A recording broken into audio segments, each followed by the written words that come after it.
Ladies and gentlemen, the captain has turned on the fasten seatbelt sign. If you haven't already done so, please make sure the volume of this podcast is set perfectly to your listening enjoyment. Please take your seat, whether that's on the treadmill, car, sofa, or bed, and buckle in for the last trip. My name is Jamie Beebe, and I'll be your tour guide, recreating someone's last days in paradise. On behalf of myself and everyone behind the scenes, please enjoy the Last Trip podcast. And because nobody likes a long flight to get to where they want to be, let's prepare for takeoff.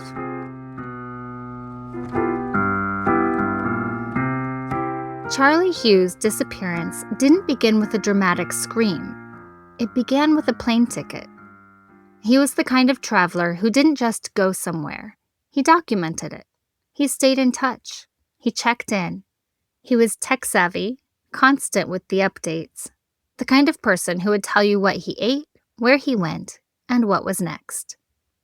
And that's why what happened in Costa Rica in the summer of 2019 hit like a slammed door in a quiet house. Just weeks before his disappearance, Charlie had taken a trip to Costa Rica and met someone he couldn't get out of his mind and wanted to see again. So Charlie went back and vanished.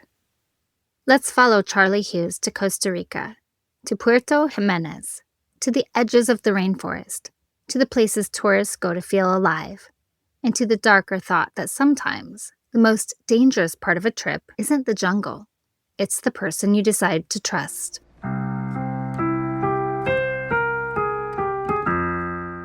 When you first arrive in Puerto Jiménez, it doesn't greet you like a resort town. It greets you like a threshold. A small coastal outpost on the Osa Peninsula, pressed between two immense forces. On one side, the calm, jade-green waters of Golfo Dolce, the Sweet Gulf. And on the other, the deep green wall of rainforest that leads towards Corcovado National Park, one of the most biologically intense regions on Earth. Puerto Jiménez is often described as the gateway to Corcovado, but that word can sound too clean, too tourist brochure. The truth is, it feels like the last place where the pavement, the cell signal, and the familiar rules of vacation still hold. And then, beyond it, everything becomes wild. Puerto Jiménez can feel a little like a town with two faces. One is practical.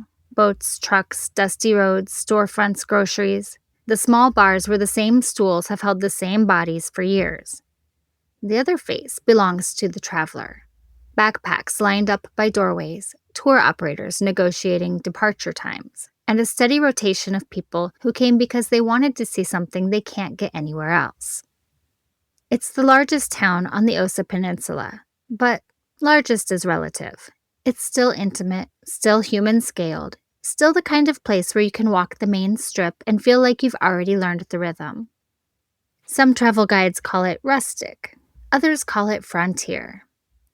One LGBTQ travel guide describes it as rough and ready and distinctly unglamorous, in the best way. Dogs wandering, bikes rolling by, scarlet macaws overhead, and the sense that the show here isn't nightlife or luxury. It's the natural world, casually present in the background like it owns the place. And it kind of does, because this is the Osa, a peninsula famous for its density of life, where rainforest presses close, where the air can feel thick with moisture, where sunrise is loud with birds, and evening comes with that sudden tropical dimming, like someone lowering a theater light. You'll hear travelers talk about Puerto Jiménez as a base camp. But it's more than that. It's a town where you wake up early without trying, because the day outside your window starts first. People don't usually come for the town itself. They come for what the town unlocks. Corcovado National Park is the headline. Puerto Jiménez is a primary launching point for trips into the park and deeper into the peninsula's protected wild spaces. But the other magic is right there at the edge of town, Golfo Dolce. The Gulf is frequently described as exceptionally calm, protected waters that make it ideal for small boat tours, paddling, and spotting marine life. And it has a fact that always makes people pause. Golfo Dolce is often referred to as one of the few tropical fjords in the world. That fjords in the tropics detail gives the whole place an unusual vibe. Like nature mixed two climates by mistake, and somehow it worked. On the water, tourists commonly focus on dolphins and whales, especially humpbacks during migration season. Some local tour descriptions even call the Gulf a top place in Costa Rica to observe humpback whales, with sightings that can feel intimate because the water is sheltered. Now on land, the draw is the rainforest itself. Hikes, wildlife watching, and the sheer probability that you'll see something you didn't plan on seeing. And then there are the little memorable only here experiences. A quiet paddle over glassy water at sunset, mangroves alive with birds, the possibility of bioluminescence tours in the Gulf on the right night. It's a place where the wildlife doesn't feel staged. Scarlet macaws, for example, brilliant red, blue, and yellow flashes, are a known presence in the region. And many visitors mention them as part of the everyday backdrop. It's the kind of normal that makes you stop mid-sentence because a bird just flew overhead like a living flag. And because the peninsula is still relatively remote, Puerto Jiménez can carry that end-of-the-road sensation. One travel piece describes it as having a last outpost feel. Dusty tracks beyond the center, and the sense that civilization doesn't disappear so much as it simply thins out. The remoteness is part of its appeal. People come here precisely because it's not polished, because it doesn't offer the same predictable package as the more heavily trafficked beach towns. It's for the travelers who want to feel like they've stepped out of the algorithm. And if you're trying to describe the town in a single phrase, Pura Vida is the cliché. But it's also real in the way it shows up day to day, in the slower pace, the friendliness, the casual competence of people who live in a place where the natural world sets the schedule. It's a working town as much as it is a tourist town. Fishing boats, small businesses, guides, drivers, mechanics, park staff, hotel workers, tour captains, people whose livelihoods are bound up in the peninsula and the visitors who come to see it. And because it's small, there can be a paradoxical feeling for tourists. You're away from it all, but you're also more visible. It's not a place where you melt into a crowd. You're part of the daily picture. In a town like Puerto Jiménez, especially for someone like Charlie Hughes, it helps to define what the scene is here. It's not a big city nightlife corridor with a line of dedicated queer bars. Puerto Jiménez is small, intimate, and more about daytime adventure than late-night clubs. What it does have, based on travel listings and tourism write-ups, is a reputation for being welcoming to LGBTQ travelers, with accommodations and travel services that actively market themselves as gay-friendly. And on a broader national level, Costa Rica is widely promoted in travel media as an inclusive destination for LGBTQ visitors, especially in major tourist regions.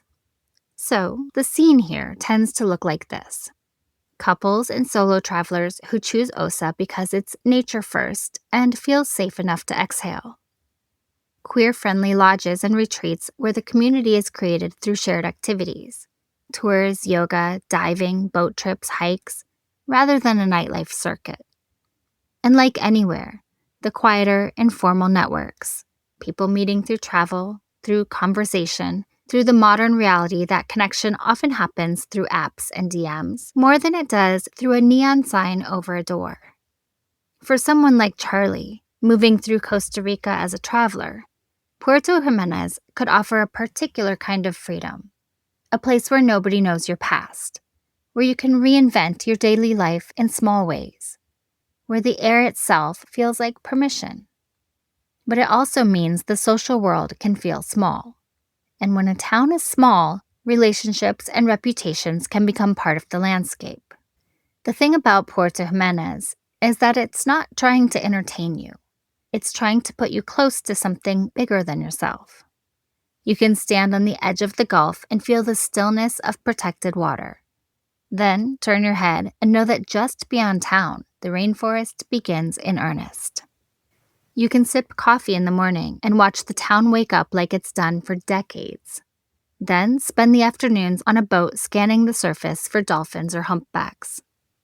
And at night, you can understand why this place gets under people's skin. Because it feels less like a destination and more like a border between the known world and the wild one. It's where tourists go when they want their story to feel real, when they want their trip to be a little messy, a little humid, a little unpredictable.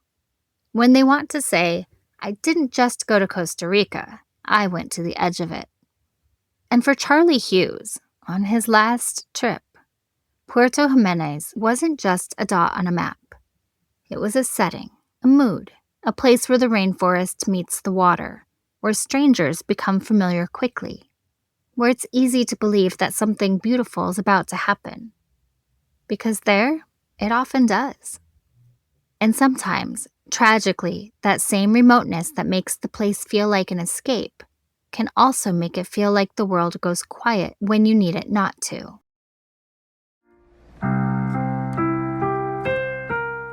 If you ask Charlie Hughes' family who he was, they won't start with Costa Rica.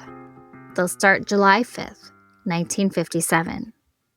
They'll start with a baby boy born into a tight-knit Florida family, one of 5 siblings, the kind of household where conversations overlapped, where phones rang often, and where no one was really out of touch. The Hughes siblings didn't drift apart over the years. They didn't become holiday-only voices. They talked constantly. They checked in. They knew each other's lives. And that kind of closeness doesn't fade. Charlie grew up and stayed very much a city person, a native of Tampa, Florida, later retired from a long career as an accountant, practical and organized, the kind of man who understood numbers, logistics, structure. Most of his family settled nearby in Clearwater, because the roots were there. The rhythm of life was there. And Charlie, well, he fit into that rhythm. His sister would later say something that became important, almost haunting in hindsight, that he loved life in the city. That's where he wanted to be. He hated the countryside. He never wanted to go somewhere rural, surely not on vacation. And that wasn't a throwaway detail. That was who he was. Charlie was a city boy, not in a loud or flashy way, but in a practical, lifelong way. He wasn't the guy disappearing into backcountry trails. He wasn't seeking remote isolation. The woods were not his comfort zone. But airports were. Charlie was what his family described as a seasoned global traveler. Smart, savvy, and experienced. He had traveled extensively and often alone, and he didn't move recklessly through the world. He was thoughtful, measured, the kind of traveler who researched, planned, understood how to navigate foreign countries responsibly. And he was also tech-savvy. He stayed in constant contact when he traveled. He told his siblings where he was, what he was doing, what he'd seen that day, what the plan was next. So there was no mystery in his movements. He kept people informed. Not because he had to, but because that's what you do when you're close. You share the view from wherever you're standing. And then there was the summer of 2019. In June, Charlie lost his mother. And grief rearranges people quietly. It shifts your center of gravity. It creates this heavy, buzzing ache that makes you want to step outside your normal life for a moment. To sit somewhere warm, somewhere bright, somewhere that doesn't carry all the memory. So just weeks after her death, Charlie had already taken a trip to Central America with a friend, Tiffany. They spent about 10 days exploring. And somewhere during that trip, Charlie met someone, a younger man. After returning to Florida, something pulled at him. Maybe it was a connection, maybe it was distraction. Maybe it was the simple human desire to feel something new when everything familiar suddenly feels fragile. So just 3 weeks later, Charlie booked another flight back to Costa Rica. Family members would later describe him as someone who didn't make foolish decisions abroad. He knew how to navigate unfamiliar places. He had traveled solo many times before and never had any problems. He wasn't naive. He wasn't impulsive in dangerous ways. He was deliberate, he was capable, and he was experienced. He told people what he was doing. He wasn't secretive about going back. He shared that he'd met someone and wanted to spend more time there. The man's name was publicly reported later as Alvaro Bristan. To the outside world, it may have looked like a spontaneous romantic return. To Charlie, it may have felt like something gentler. A second chance at warmth during a summer marked by loss.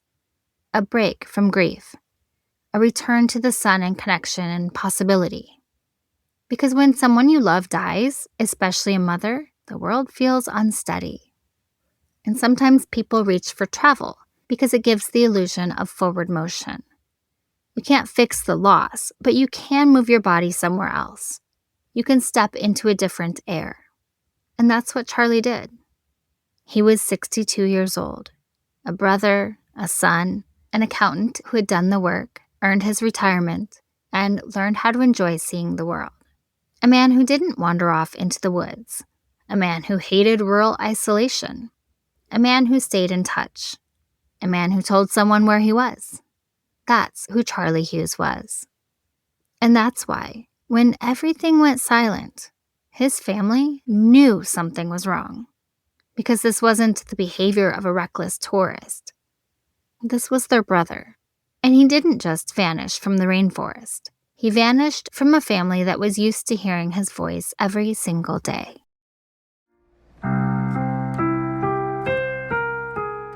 On July 26, 2019, Charlie Hughes left Florida with a small window of time carved out of his life. He wasn't planning a months-long sabbatical. He wasn't disappearing. He was scheduled to be gone for just a few days, long enough to visit, long enough to see someone again. After landing, he made his way to Puerto Jiménez. According to reports, he was traveling with and staying alongside the man he had gone back to see. The two were registered at Jimenez, a modest hotel in town. The day after he arrived, Charlie spoke to one of his brothers. It sounded normal, routine, like every other trip. And then, silence. For a man who constantly called, texted, emailed, updated, shared, the absence wasn't subtle. It was a break in pattern. And when someone lives in patterns, the break is deafening. At first, maybe you try to rationalize it. Time zones, spotty service, a full day out somewhere. But Charlie's family knew him. He didn't disappear from the grid. And meanwhile, unsettling details began to surface about the man he had returned to visit. His friend Tiffany, who had met him during their earlier trip, had walked away uneasy. She said she got a bad first impression, that he seemed like a scam artist. Even the owner of the bar where Charlie met him reportedly warned Tiffany to stay away, telling her the younger man was trouble. And local accounts later described him as a hustler. Some police referred to him as trouble and a gigolo. Charlie, experienced as he was, may have believed he could navigate that. He was over 60, retired. He had handled solo trips before. He wasn't reckless. But relationships, especially ones formed on vacation, in warmth and sunlight and distraction, don't always operate by normal rules. On August 3rd, 2019, the situation turned from uneasy to alarming. Charlie's rental car was discovered partially submerged in a river off a dirt road near Puerto Jiménez. His phone and wallet were reportedly found in the river as well. And most of Charlie's belongings were still inside his hotel room at Jimenez. So there was no packed suitcase, no goodbye message, no sign of a planned departure. And then another strange twist. The man Charlie had gone to visit was suddenly difficult to locate as well. So Costa Rican authorities contacted Charlie's family about the vehicle. And that's when they learned the word officially attached to his name, missing. Credit card records showed activity through Friday evening, and then nothing. It stopped dead. Charlie's sister later said police told her they had questioned the young man and then released him.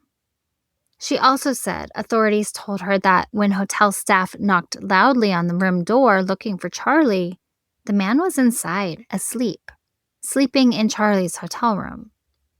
He told police that when he woke up, Charlie and the rental car were gone. And he said he didn't know where Charlie went.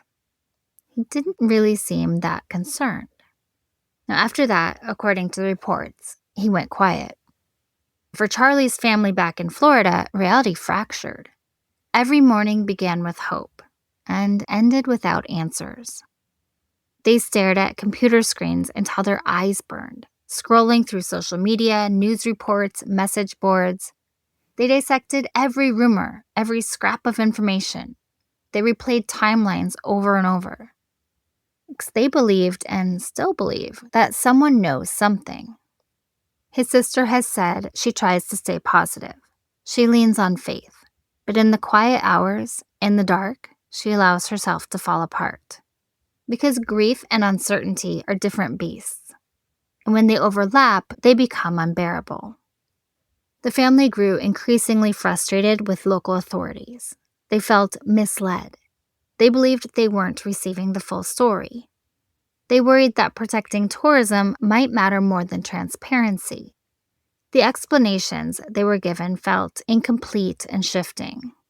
And at one point, according to his sister, authorities suggested that Charlie may have wandered off and ended up in the depths of the Nuevo Rio River. But the Hughes family could not see that. He was not a man who wandered into rivers. This was a city man who avoided rural isolation. This was someone who kept his phone on him, who told someone where he was going, and when he'd be back. They were convinced the man Charlie went to visit had something to do with his disappearance. But the weeks passed and nothing. The Hughes family refused to sit back and wait. They hired Texas EquiSearch, a nonprofit search and recovery organization known for assisting families of missing persons. Their only mission was to bring their brother home to Tampa Bay. Every single day, they woke up and chose determination over despair. And yet, the hardest part was always the end of the day. When the house is quiet, when the phone hasn't rung, when imagination begins to outrun fact. When you realize your brother boarded a plane to find connection, sunlight, warmth, and instead became a mystery in a foreign country. Then, on September 16th, authorities located bone remains near Puerto Jiménez in Puerto Jiménez province, roughly 5 kilometers from where Charlie had last been seen. 2 months later, Costa Rican authorities confirmed the remains belonged to Charlie Hughes. But confirmation is not closure. Because for them, the trip didn't end on August 3rd. It began that day, and it never really stopped. Because we still don't know what happened to Charlie. And justice, well, that has never been served. So, what are the theories?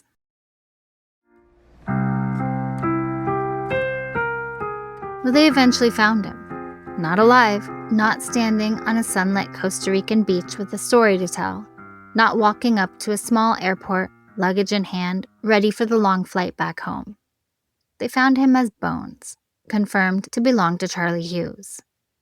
Now, for a family that had spent endless days staring at screens, searching every social media post, Googling every detail, questioning every rumor, it was both a form of closure and the beginning of a new kind of heartbreak. Because pieces of bone don't answer the hard questions.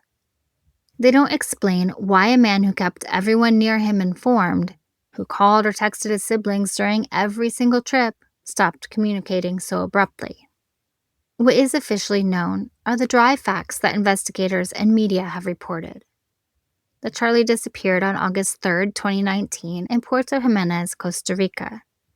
His rental car was found submerged off a dirt road with his phone and wallet inside the vehicle. Most of his personal effects remained in his hotel room. But somewhere between those bare facts and the emotional heart of this story lies the mystery.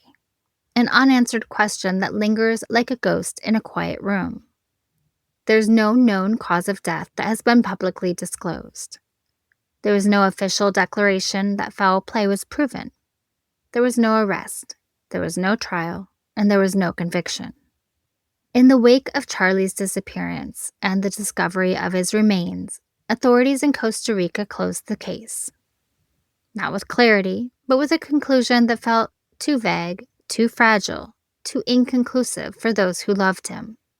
So then come the theories, some whispered, some loudly debated, and all rooted in that wrenching gap between what was officially acknowledged and what the heart cannot let go of. Some have suggested that Charlie's remains were simply the result of an accidental fall or misstep, that he wandered away from the road and succumbed to the dense rainforest terrain. It's a theory echoing in travel forums, Reddit threads, and armchair detective discussions.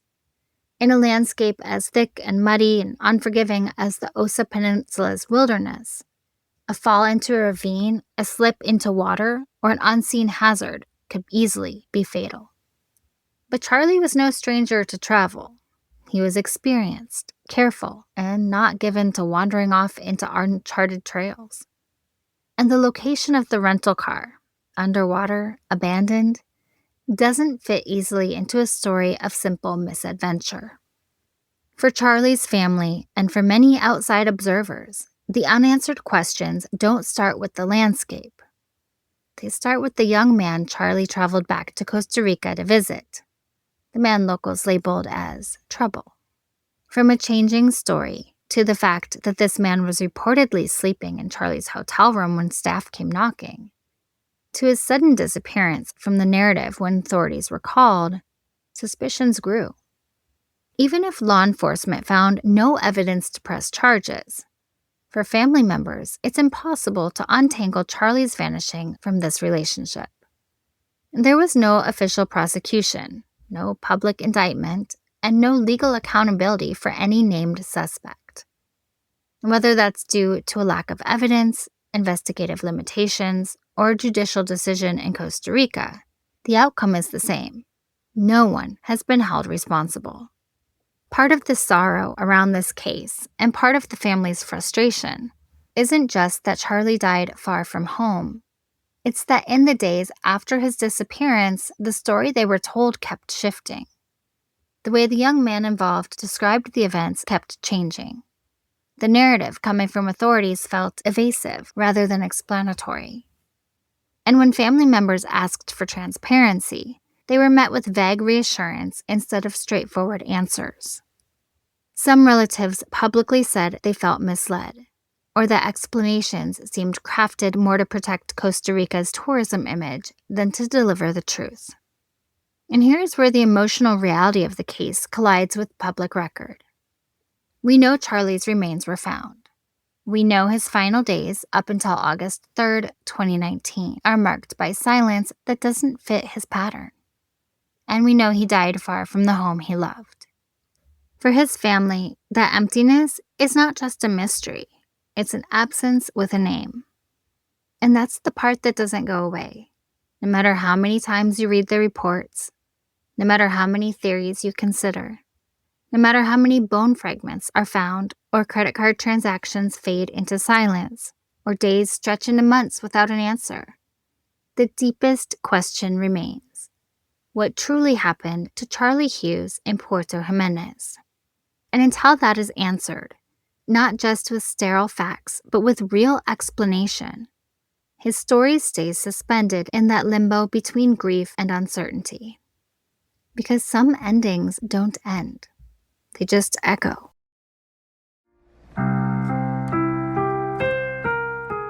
When I think about Charlie's story, about a seasoned traveler, someone who had been all over the world without incident, I don't think about paranoia. I think about overconfidence. Not arrogance, just the quiet belief we all carry that it won't be us. Charlie had traveled internationally many times. He was tech-savvy. He stayed in touch with his family. He understood airports, currencies, logistics. And still, somewhere between trust and terrain, something went wrong. So when we talk about travel safety in the shadow of this case, this isn't about fear. It's about awareness. Because the truth is, Costa Rica is widely considered one of the safer destinations in Central America.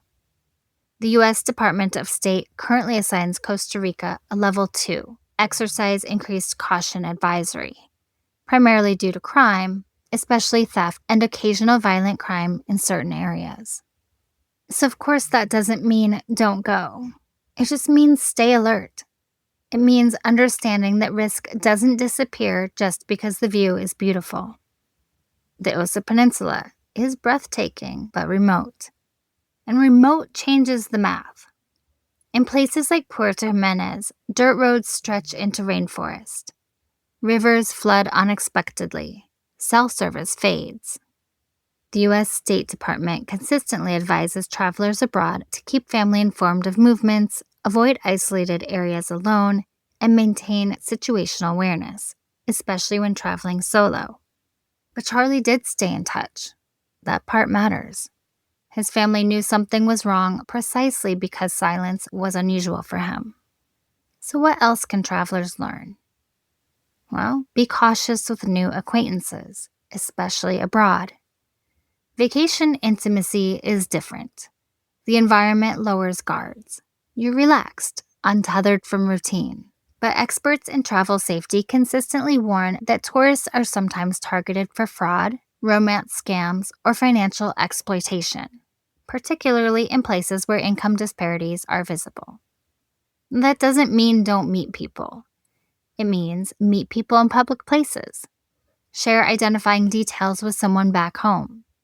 Avoid sudden financial generosity or access to your credit cards. Be careful about relying solely on someone you just met for transportation in remote areas. Trust is not a safety plan. And remote areas always amplify risk. Puerto Jiménez isn't a high-rise resort town. It's close to the jungle and waterways. Adventure travel experts and tourism authorities emphasize that when you venture into rural or undeveloped terrain, hazards multiply, from environmental dangers to reduced emergency response time. So if you're driving on dirt roads unfamiliar to you, share your route. Take screenshots of offline maps. Avoid nighttime driving in rural areas. Keep your phone charged and accessible. In Charlie's case, his rental car was later found submerged off a dirt road in a river. And regardless of what ultimately happened, that image alone reminds us how quickly unfamiliar terrain can turn dangerous. Also, control your digital footprint. Charlie was tech-savvy. He stayed in communication. But modern safety experts recommend layered precautions. Turn on location sharing with a trusted contact.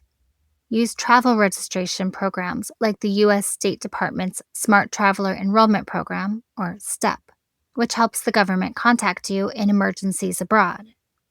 Keep copies of passports and IDs accessible online. Set expectations with family. If you don't hear from me by X time, check in. Silence is often the first sign something is wrong. Listen to your gut and the intuition of others. In Charlie's story, there were warnings. A friend who felt uneasy about the man he met. A bar owner who reportedly described him as trouble. One of the most overlooked safety tools is collective intuition. When multiple people independently feel something is off, absolutely take a pause.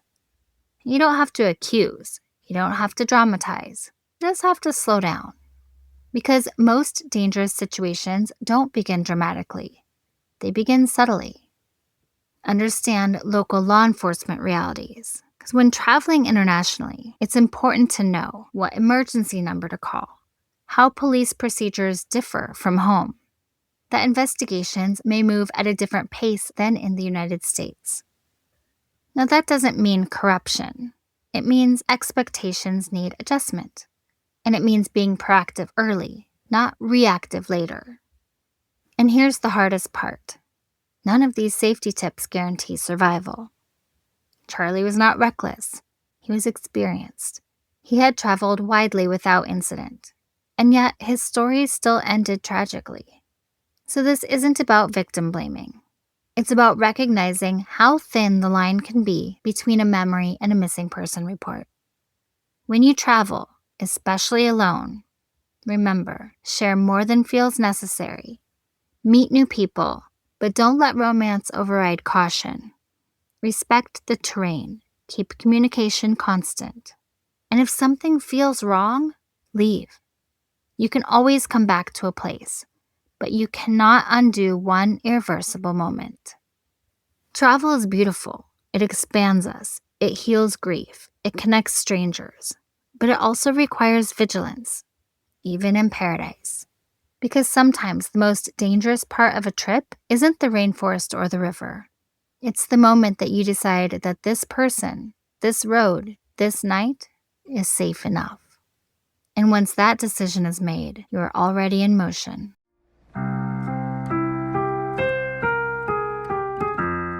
Before we close this episode, I want you to hold onto the image of Charlie for just a moment. Charlie Hughes was 62 years old when he disappeared. He was about 6'1", 220 pounds.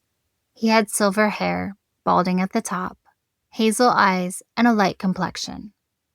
He was not a vague headline, not an American tourist missing, but he was a real man, a specific man, a brother. Finding Charlie does not answer what happened, and it certainly doesn't answer whether justice was ever served. So here's what I want to leave you with. When we tell stories like Charlie's, it's not to sensationalize tragedy. It's to humanize it. Travel stories are often glossy. There's sunsets and cocktails and wish-you-were-here captions. Sometimes stories are complicated. Sometimes they intersect with grief.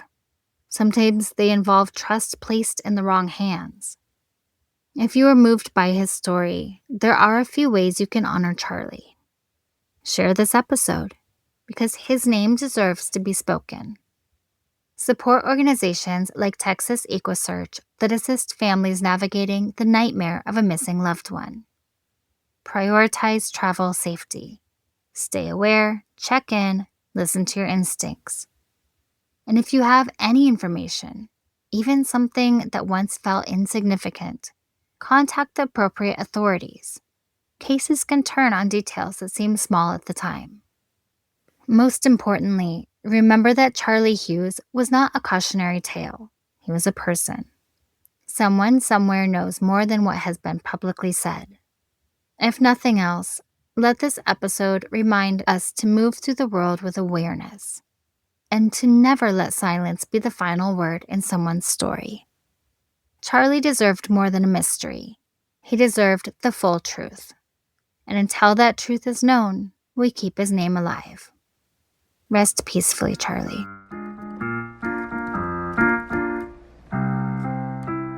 And finally, remember to leave a review and rate this podcast 5 stars if you like the show, or hell, even if you don't. But either way, feel free to let me know what you think. Please follow The Last Trip on Instagram at The Last Trip Crime Pod, and subscribe on Patreon to support the show. You'll get extra research, videos, photos, and updates, and even learn more about my personal travels. That's patreon.com/thelasttrippodcast. I'm Jamie Beebe, bringing you your last trip and signing off until the next one. Thanks for listening.